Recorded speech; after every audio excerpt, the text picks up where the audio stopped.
But I want to thank everyone for joining us today. My name is Austin Gastrell. I am with the Fairfax County Department of Planning and Development in the Ordinance Administration Division.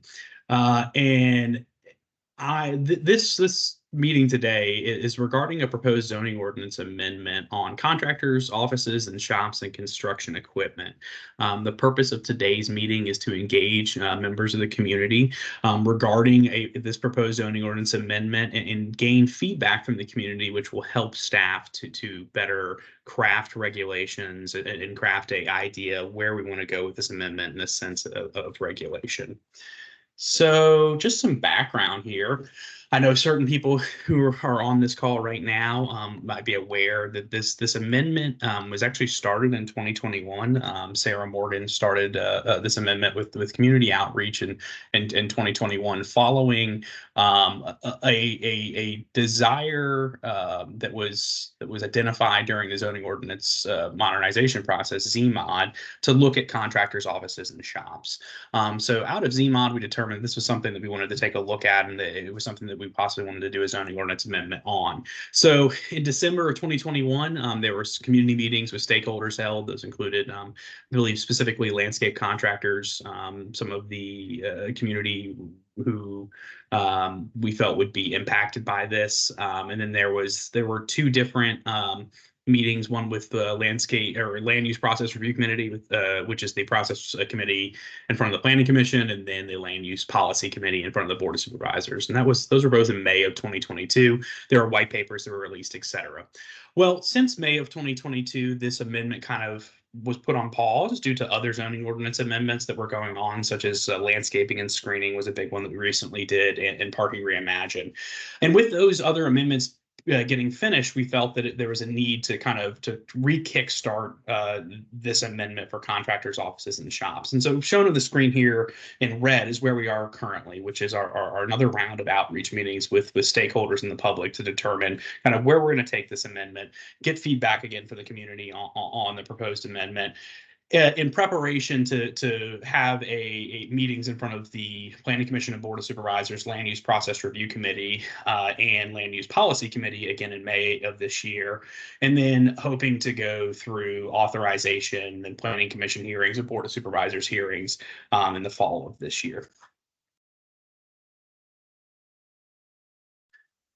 So currently, our office defines contractors' offices and shops as shown on the screen. And so this is a pretty broad definition. I know Barnes had brought up a question before the meeting about, what does this definition cover? So it covers your, I'm just going to say kind of general terms here. Your electrical contractors, your plumbers, your HVAC techs, your painting groups, your tiling, any of those types of contracting uses, as well as uses such as landscaping and lawn care.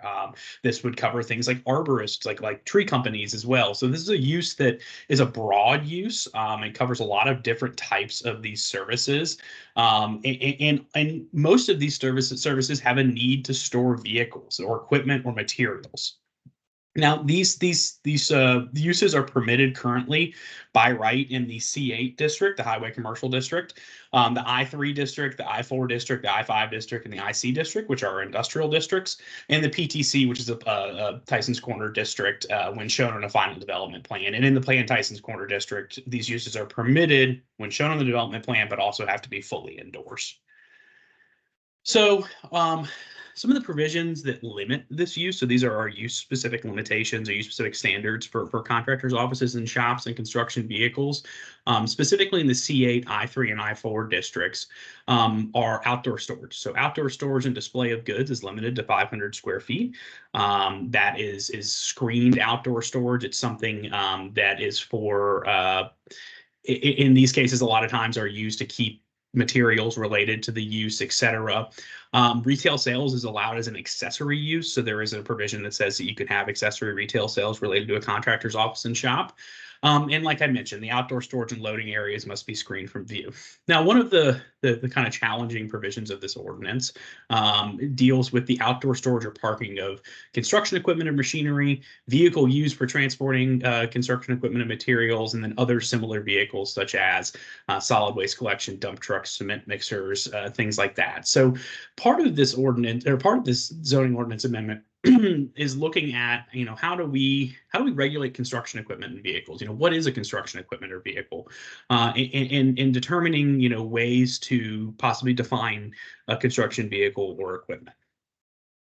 So some of the things we're looking at doing, and I will, showing the screen, I do want to note that these are fluid kind of proposals, in a sense, of things that we're potentially looking at changing. These are not set in stone yet. Nothing has been proposed formally. These are just some internal conversations, things we've gotten based on previous rounds of outreach and kind of proposals internally of, hey, where do we think we want to take this amendment?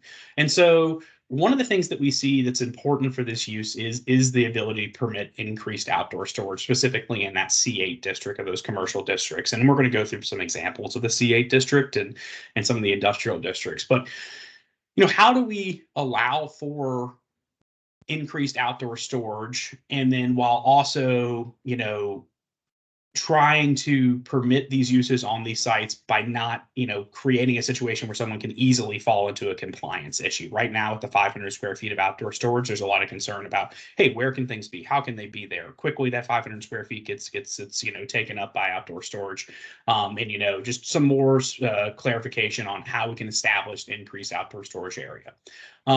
Screening of outdoor storage and materials or equipment in the C8 district, that's something that we currently require, and we propose to, keep requiring that in the future, but then also that the outdoor storage or equipment may not be located in a front yard in those C8 properties. But a bigger part of this as well gets into the industrial districts, and currently in industrial districts, in the I3 and or I4 districts, so your lower intensity and medium intensity industrial districts, the outdoor storage of construction of vehicles is not permitted, and as well there's a limitation to allowing certain types of outdoor storage. So what we're looking at doing is allowing possibly a process to allow 10,000 square feet of outdoor storage in industrial districts through site plan approval. Site plan approval already is required to increase outdoor storage in any district, but specifically in the industrial districts, we're looking at this proposal as it relates to allowing an accessory outdoor storage that is accessory to an industrial building or an industrial complex that has these contractors' offices and shops located within them. And this would be for storage of things like, equipment, machinery, materials, etc. So, as mentioned, one of the important parts of this amendment is making a distinction of what is considered to be construction equipment or construction vehicles. And the way we're looking at possibly doing that is that through creating two new definitions, and they would be light vehicles and equipment and heavy vehicles and equipment. We would look at, limiting the number of light vehicles and equipment in the C8 district. This is similar to what we already do with other uses, such as goods distribution hubs, vehicle transport services, et cetera. We limit kind of number of vehicles. Allowing heavy vehicles and equipment, so your true construction vehicles, your dump trucks, your things like that, allowing those in it to be kept in industrial districts. And then prohibiting the heavy vehicles and equipment from being stored in the C8 district unless it was approved through a special exception process. So like other uses we have in the ordinance, there would be the proposal to have this provision that prohibits the heavy vehicles in that C8 district, but through a special exception or a public hearing process, allowing for some ability for a use or a contractor to say, hey, we have these couple heavy vehicles that are really important to our use. We want to be able to see if we can keep them on the site, and would like to waive that or change that provision through a special exception process. And then creating standards and, again, regulating where, how many, and what types of vehicles and equipment could be stored in the C8 district. So just wanted to kind of show an example here of when we talk about square footage and what's allowed by right and kind of what we're proposing. So, right now, the 500 square foot of outdoor storage is something that's permitted in that C8 district. And up here in the top right-hand corner where I probably can't see my cursor here, but this area is shaded in blue. It's about 3.5 parking spaces. That's 500 square feet. And that's what's currently allowed by the ordinance for outdoor storage in a commercial district. Whereas this outdoor area that's kind of shown bracketed in blue here is 10,000 square feet. And in the top right, you can see that this is accessory to an industrial building. It gives you kind of a scale of what's out there. And this is kind of what we're talking about for comparison of outdoor storage. And we understand that those 3.5 parking spaces, can quickly get used. That area, and I'm not saying that, parking spaces that are required are not supposed to be used for storage, unless they're shown in the site plan, but just kind of as a representation that that's not a huge area, and we understand that, but trying to figure out what are some regulations to allow for flexibility when it comes to outdoor storage and this use. So just kind of wanted to talk about the C8 district just to give kind of some examples. And the reason that I'm going to do this is that during the end of this presentation, there's actually going to be an interactive polling function that's going to come up in the chat, that's going to allow you to respond to some questions that we have. And if you'd be kind enough to take that survey, that'd be great, and kind of give us some information. But the C8 districts within the county, again, the highway commercial districts are shown in red on this screen. You have them out towards Chantilly, you have them along the Richmond Highway corridor, and then kind of splattered throughout the county, some in Annandale, some in Bayless Crossroads, et cetera.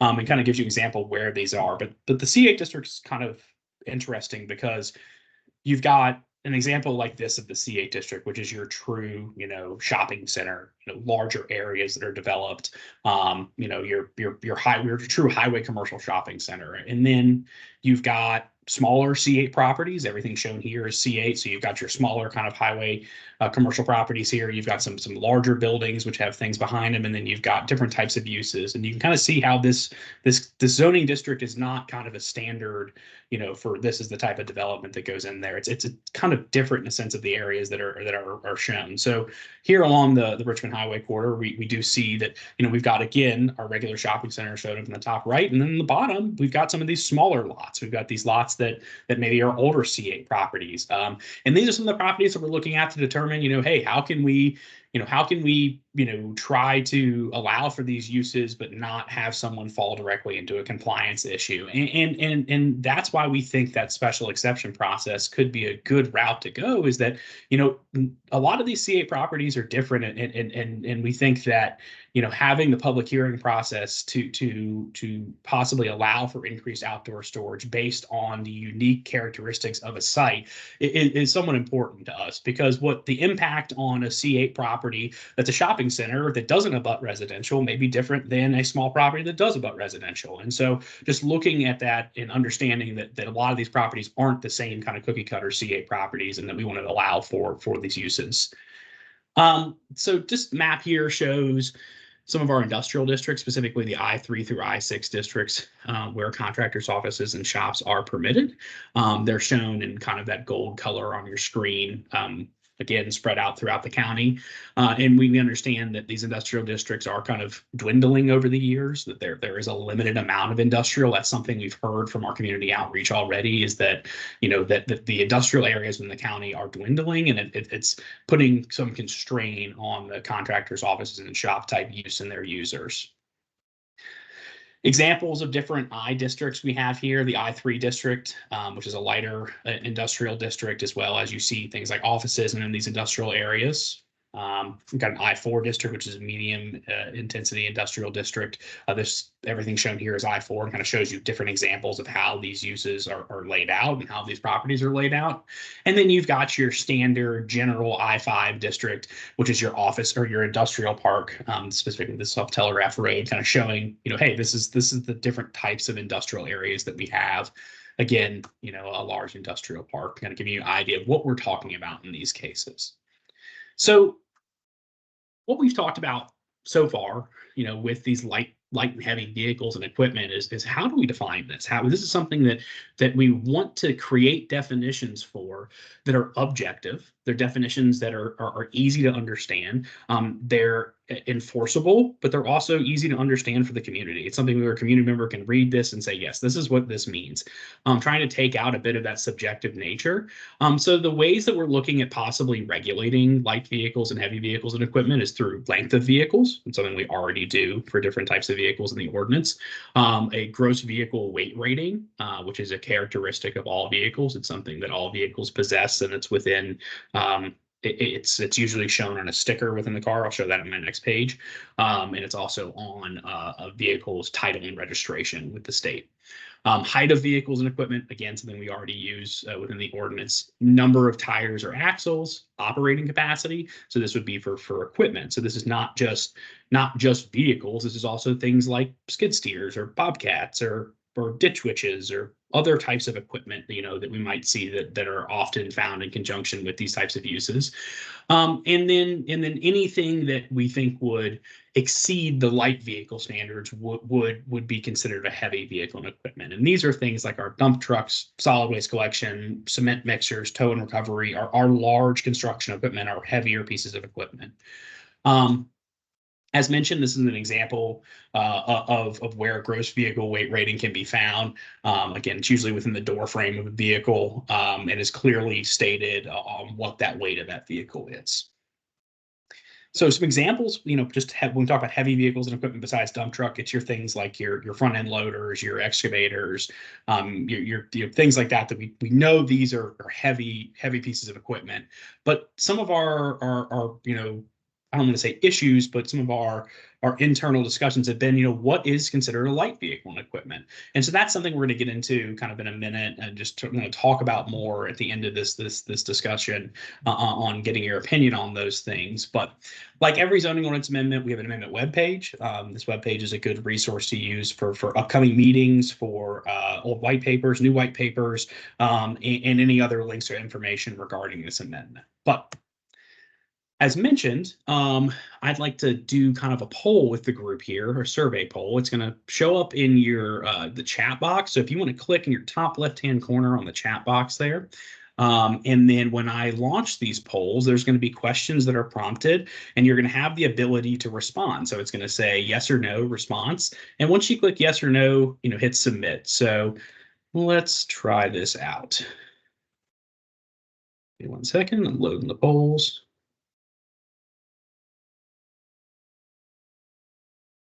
All right. So I'm going to launch this first poll here.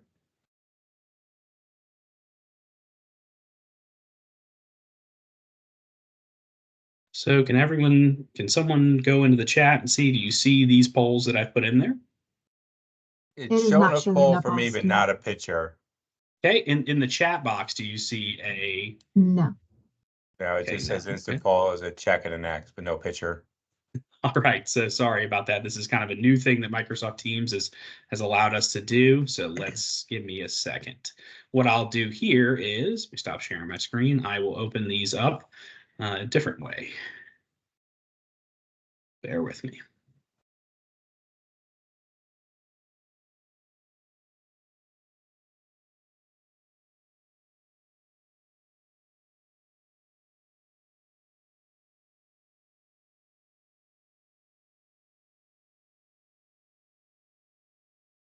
All right. We can see it now. There we go. Okay, sorry about that. Again, this is a new feature of Teams is still working the kinks out. So for this first item, you can read what it says. Do you think this type of vehicle should be permitted to be stored in an enclosed or screened-in area on a C8 property? So we give everyone some time here to respond to this. So you're going to either click yes or no, and then hit submit.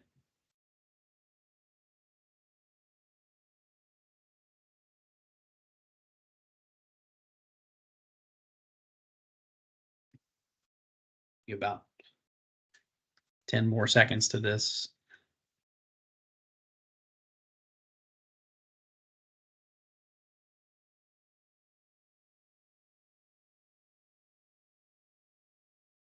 All right, I'm going to close this poll in a second.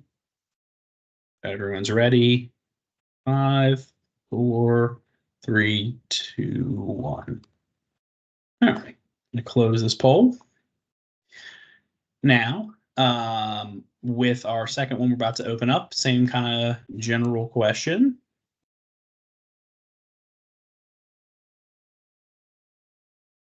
Do you think this type of equipment should be able to be permitted to be stored in an enclosed or screened-in area on a commercial or C8 property?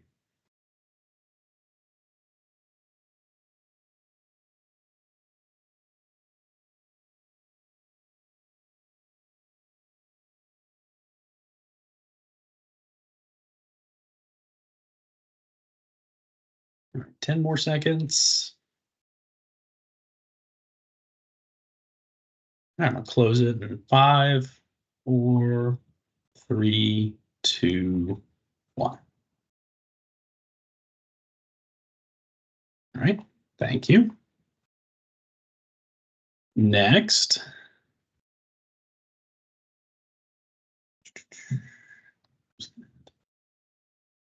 All right, next one I'm going to launch here. Same question,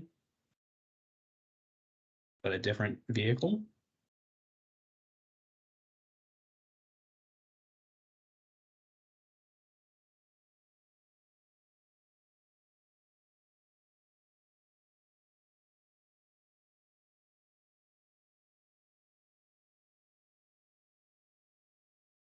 All right, 10 seconds.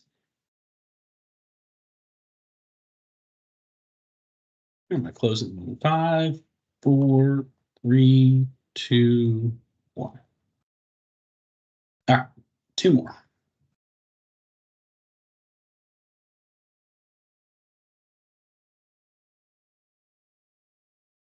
And same question, different piece of equipment.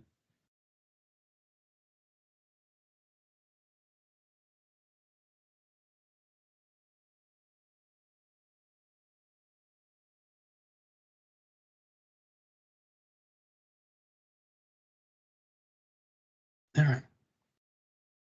5, 4, 3, 2, 1. Gotta close it now. And then the last one.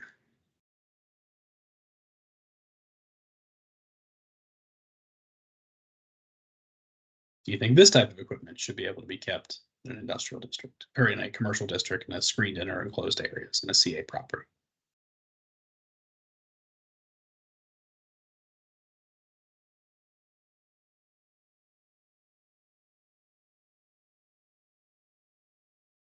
All right. Close it in 5, 4, 3, 2. Closing the poll.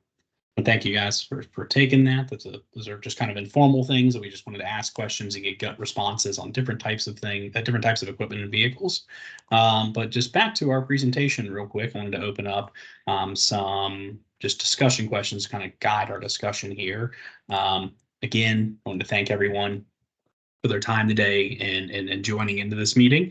Wanted to open up the floor for any comments, questions from members of this group, and then some other questions we kind of want to guide this discussion are, do you think that there's an appropriate height limitation that should be set for light vehicles and equipment? So this is your type of vehicles and equipment that would likely be permitted to be kept in a commercial district.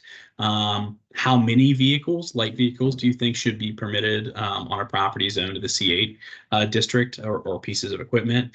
And then if there was an increased outdoor storage allowance, what type of screening would be appropriate in your opinion? These are, things like fenced in areas, vegetated areas, walls, et cetera. What do you have any opinions on those? So wanted to open up the floor for any conversation or questions that anyone might have.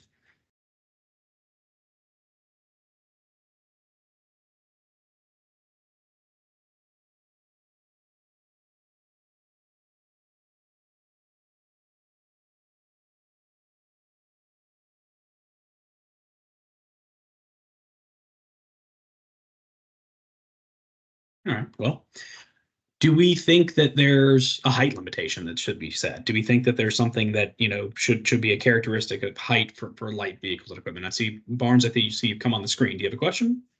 Yeah, I can't figure out how to ask it other than showing back up. Have you given any thought to maybe doing this by a special permit instead of special exception?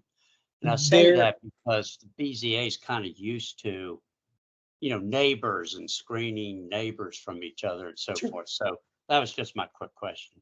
Yeah, so I mean that is something that again, we're still in the process of figuring out kind of how we're going to propose regulations for this. As of right now, we've said probably a special exception, but there's always the option on the board of whether this could be a special permit or a special exception. In just kind of your reasoning there, Barnes, was that you feel that that the BZA would kind of have a better feeling on how this could impact neighbors, or could you just elaborate on that some? I think it's that, as well as cost and timing. Okay. And I do quite a bit of BZA work, and the BZA typically is dealing with the child care that is right next door to someone, and doing the appropriate buffering and so forth and so on. And I think, rather than what type of screening would be appropriate, I think you would, in the appropriate cases that need a public hearing, I think you'd leave it up to the discretion of the deciders. Okay. All right. Well, thank you for their comments. Does anyone else have any comments or want to address any of the questions that are on the screen? You can either just unmute yourself and ask a question. We have a small enough group, or if you want to raise your hand, you can click the raise hand option and then about the middle of the screen on the top bar.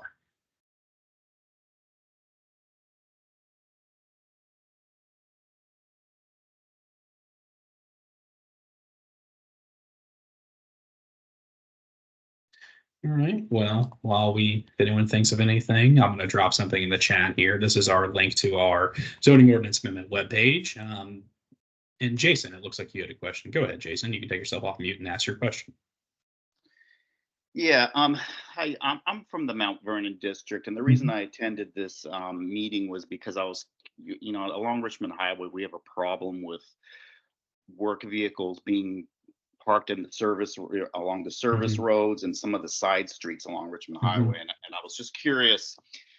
I mean, it doesn't seem that this necessarily has to do with that, but I guess my thinking as listening to the presentation is that this actually might help with that if we're allowing more parking on site of the property owners, so that they would have less of a need. Is that would that, do you see that as being a potential effect of this?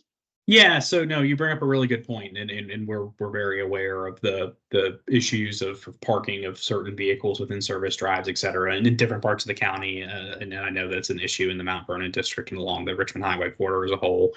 And we think that allowing for this public hearing process to increase the type of outdoor storage, what can be kept in a commercial district, as well as allowing certain heavier types of equipment to be kept in other industrial districts. Currently right now, construction vehicles are only permitted in the I-5 and I-6 district. So possibly opening up those I-3 and I-4 districts to allowing certain types of those vehicles to be kept there in conjunction with a use. So this is something that, we're saying that if a contractor's office was in an I-4 district, they could have an outdoor storage area that they could keep, heavy equipment related to their use or other equipment. So yeah, I think that across the board, one of the purposes of this amendment is to kind of allow for this type of storage in certain areas, and a byproduct of that is hopefully giving more areas for people to park, which could lower the amount of that parking you're seeing in those service drives. Now, I would also say that we're not looking at changing any of the residential requirements that talk about commercial vehicles. That's not something we're looking at touching in this amendment. This specifically is about the industrial districts and the commercial districts and the use contractors' office and shops, and how we define those pieces of equipment and vehicles related to those uses. So, okay, thank you. Yep, no problem.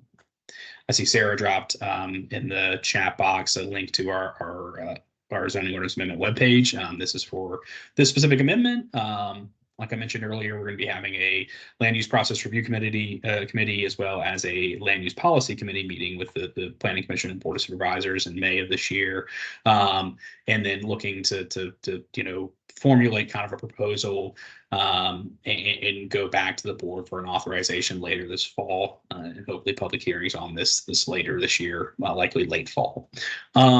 Does anyone else have any questions?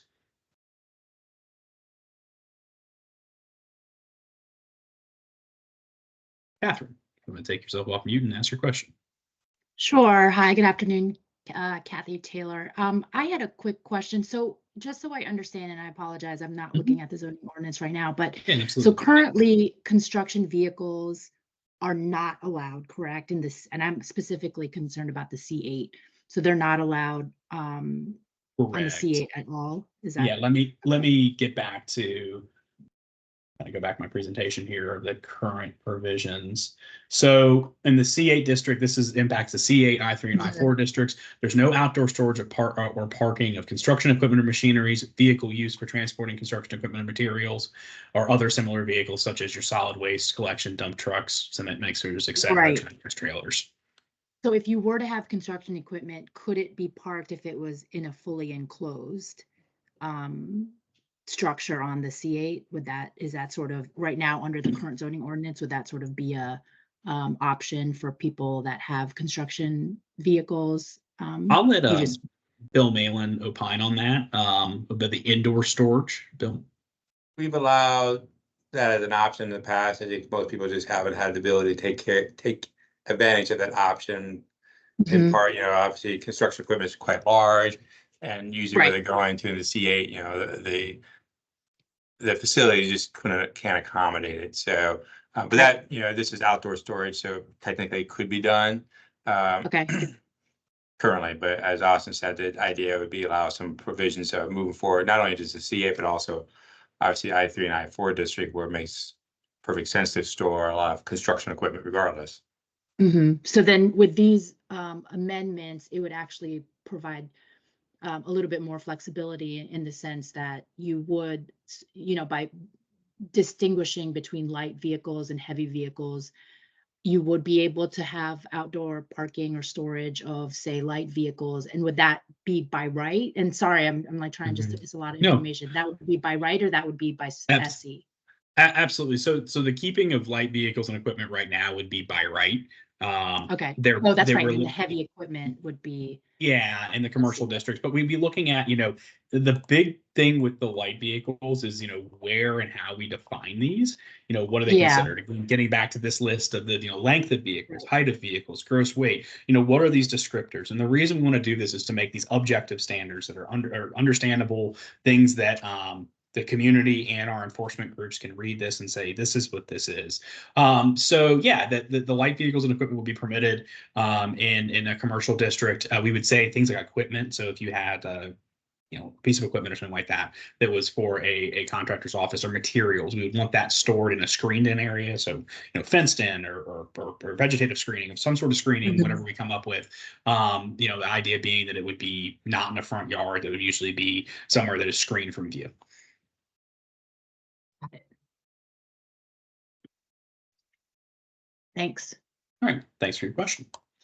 I'm going to throw this back up on the screen. Is there anyone else that has any comments or questions?